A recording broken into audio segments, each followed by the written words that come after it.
Have you ever watched someone completely transform the moment they're asked to speak in front of a crowd? The confident, articulate person you know privately suddenly freezes, stumbles, or goes pale.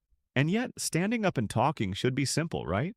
But for millions of people, public speaking doesn't just feel uncomfortable, it feels genuinely threatening.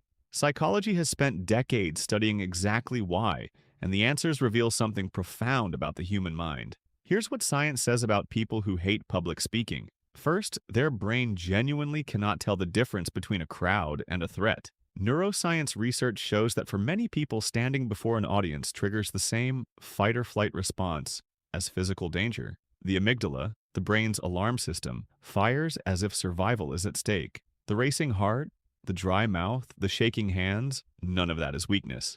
It's the nervous system doing exactly what it was designed to do in moments it perceives as dangerous. Second, they're not afraid of speaking. They're afraid of being judged. Psychologists identify the core fear behind public speaking anxiety as evaluation apprehension, the deep fear of being negatively assessed by others. It's not the microphone that terrifies them. It's the thought of saying the wrong thing, being seen as incompetent, or losing the respect of people whose opinions matter to them. Third, they tend to hold themselves to an impossibly high standard. Research consistently links public speaking anxiety to perfectionist thinking. People who struggle most in front of audiences are often the ones with the sharpest internal critics.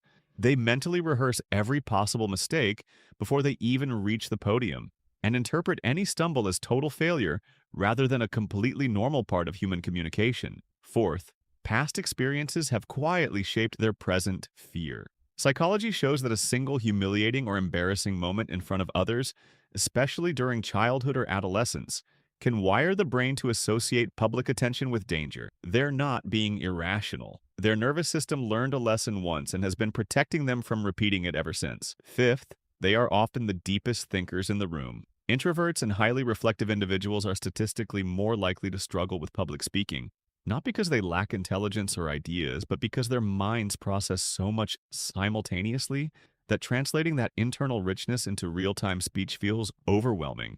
The problem isn't what they think, it's how fast the world expects them to say it.